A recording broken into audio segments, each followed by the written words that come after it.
पंजाब सरकार की अगर बात करें तो पंजाब सरकार को बने हुए 1 साल का समय लगभग होने वाला है।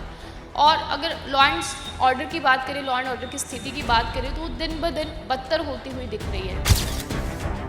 बहुत सारे इंस्टेंसेस पंजाब के अंदर ऐसे हुए जिसके अंदर मूसेवाला की हत्या, उसके अलावा बहुत सारे जो है ना सुरक्षा के अंदर जो लोग रह रहे हैं उनकी भी हत्या होना, ये पंजाब के लिए उन दिनों की याद कराने जैसा है जब पंजाब में लोगों का आना जाना दूभर था। 84 to 90 की बात मैं कर रहा हूँ, तो ये उन दिनों की याद दिलवाता है। लेकिन भ्रष्टाचार के मामले में भारतीय जनता पार्टी का स्टैंड बिल्कुल क्लियर है।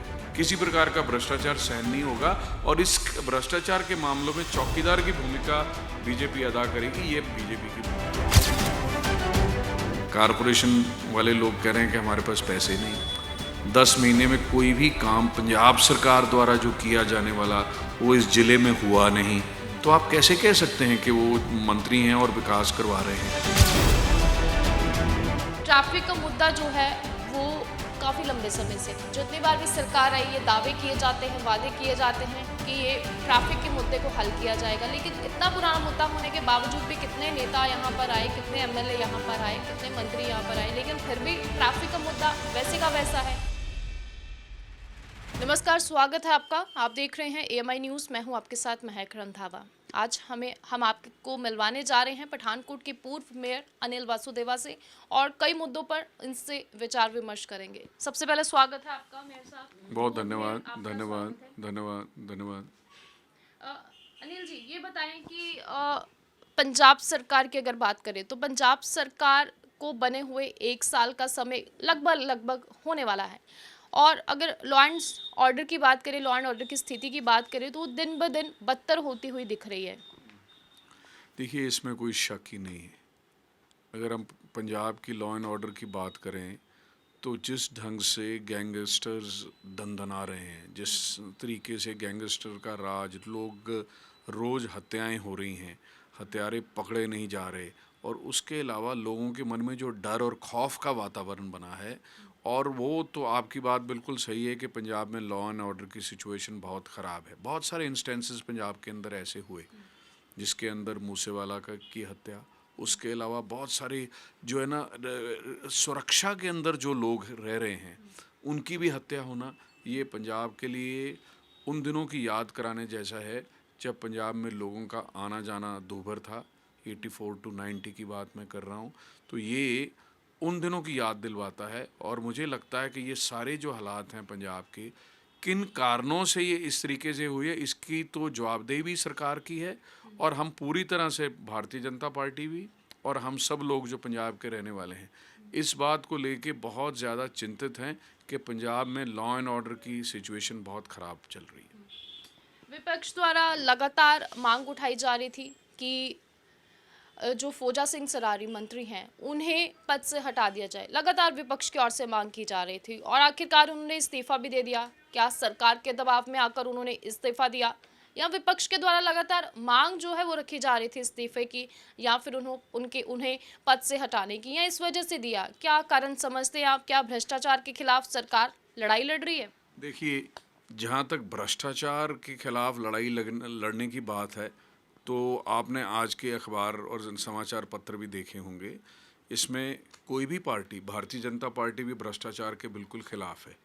और अगर उस व्यक्ति की जो भ्रष्टाचार की कहानियां उजागर करने में भारतीय जनता पार्टी का बहुत बड़ा हाथ रहा है, सरारी जी का, और उस कारण से सरकार दबाव में थी और उस दबाव के कारण ही उनका त्यागपत्र उनको देना पड़ा है, इसमें कोई शक नहीं।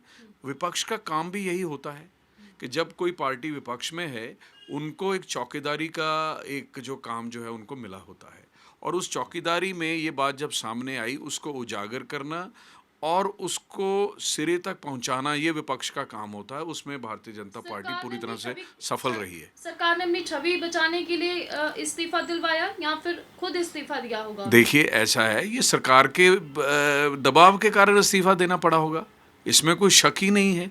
जब उनके भ्रष्टाचार, जो ये सरकार कहती है कि हम भ्रष्टाचार कदापि सहन नहीं करेंगे, आप देखिए कि 6 महीने से ये बात चल रही थी। किस बात के इंतज़ार कर रहे थे?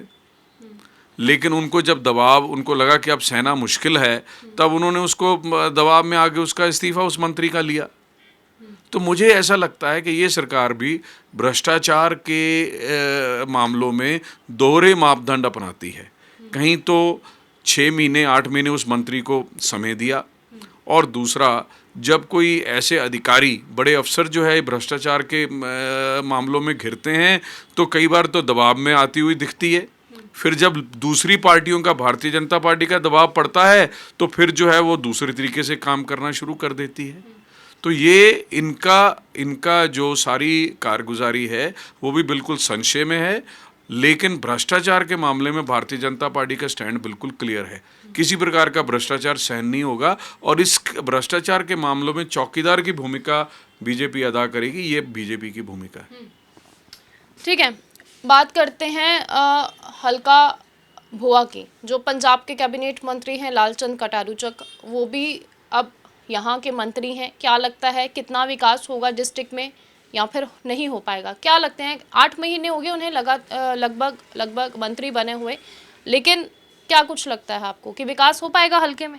देखिए, हमारे ज़िले का मंत्री हो और ज़िले का सबसे बड़ा हेडक्वार्टर जो शहर है वो पठानकोट है। पठानकोट में निरंतर कारपोरेशन वाले लोग कह रहे हैं कि हमारे पास पैसे नहीं। 10 महीने में कोई भी काम पंजाब सरकार द्वारा जो किया जाने वाला वो इस ज़िले में हुआ नहीं। तो आप कैसे कह सकते हैं कि वो मंत्री हैं और विकास करवा रहे हैं? तो मैं ये कहना चाहता हूँ, आपके प्रश्न में ही उसका उत्तर है कि मंत्री होने के बावजूद इस ज़िले के अंदर पिछले 10 महीने में कोई भी विकास का काम नहीं हुआ है। लेकिन आपकी ही पार्टी के बीजेपी से विधायक पठानकोट के अश्विनी शर्मा, वो भी प्रदेश अध्यक्ष हैं बीजेपी से, लेकिन वो भी कुछ दमखम नहीं दिखा पा रहे हैं। 1 साल हो गया उन्हें भी विधायक बने हुए, और दूसरी डेजिग्नेशन उनके पास प्रदेश अध्यक्ष है भाजपा की। देखिए, प्रदेश अध्यक्ष होने के नाते उनके पास पूरे प्रदेश का दायित्व है। वो अपने दायित्व का बहुत बढ़िया ढंग से निर्वहन कर रहे हैं। लेकिन एक प्रथा रहती है कि जब भी कोई नई सरकार आती है उसको कुछ समय देना चाहिए। लेकिन अब उनका हनीमून पीरियड ओवर हो चुका है।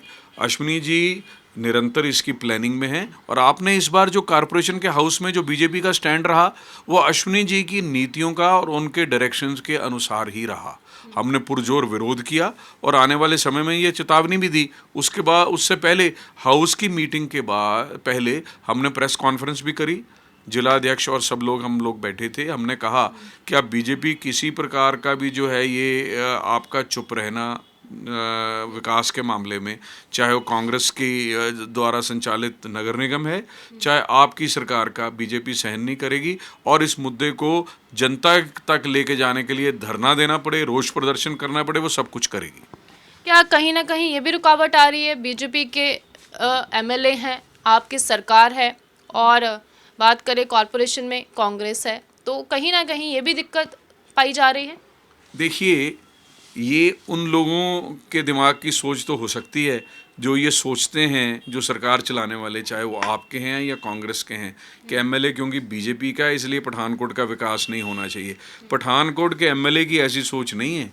वो निरंतर पठानकोट के विकास के लिए कार्यरत रहते हैं। उनका पिछला कार्यकाल जो था वो विकास के नए आयाम पठानकोट में स्थापित हुए।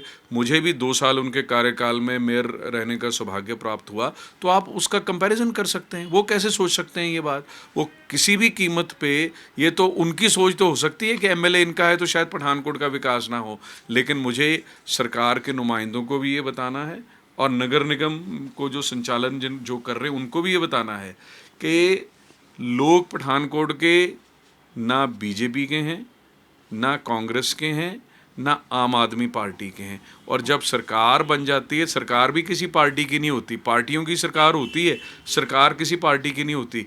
पठानकोट में बहुत सारे काम होने वाले बाकी हैं, और पठानकोट में जो अश्विनी जी द्वारा चलाए गए काम हैं वो भी बहुत सारे काम अधूरे पड़े हैं, उनको भी पूरा किया जाना है। उसके बारे में योजना बनाएं और पठानकोट के लोगों को बताएं, तभी मैं समझता हूं कि हमें पता लगेगा कि पंजाब में आम आदमी पार्टी की सरकार चल रही है और पठानकोट पंजाब का हिस्सा है। ट्रैफिक का मुद्दा जो है वो काफ़ी लंबे समय से है। जितनी बार भी सरकार आई, ये दावे किए जाते हैं, वादे किए जाते हैं कि ये ट्रैफिक के मुद्दे को हल किया जाएगा, लेकिन इतना पुराना मुद्दा होने के बावजूद भी कितने नेता यहाँ पर आए, कितने एमएलए यहाँ पर आए, कितने मंत्री यहाँ पर आए, लेकिन फिर भी ट्रैफिक का मुद्दा वैसे का वैसा है। कब हल होगा आखिर, ये सवाल का जवाब आप दीजिए। देखिए कि ट्रैफिक के मुद्दे को हल करने के लिए बीजेपी ने अपने समय में बहुत सकारात्मक योजना भी इसकी बनाई थी। हमारी लगातार पुलिस प्रशासन के साथ और जिला प्रशासन के साथ इसके बारे में बैठकें भी होती रही, लेकिन क्योंकि पठानकोट की कुछ कमियां जो उसकी भौगोलिक स्थिति के कारण हैं, 1.5 सड़क का शहर है, एक सड़क शहर के बीचों बीच गुजरती है और इसको काट के गुजरती है, ढांगो रोड जो है, और जनसंख्या, कारों का जमावड़ा, टू व्हीलर्स का जमावड़ा बहुत बढ़ रहा है।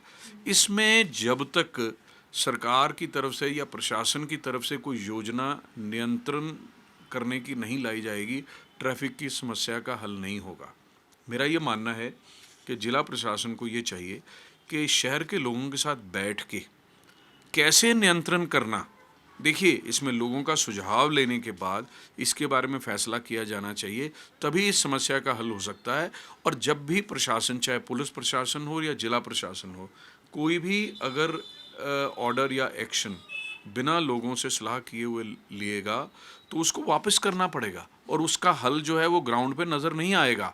ये लोगों से सलाह करके और कुछ जो ट्रैफिक की प्रॉब्लम को समझते हैं उनके साथ बात करके अगर इस बारे में कोई निर्णय लिया जाएगा, उसका असर ही देखने को मिलेगा।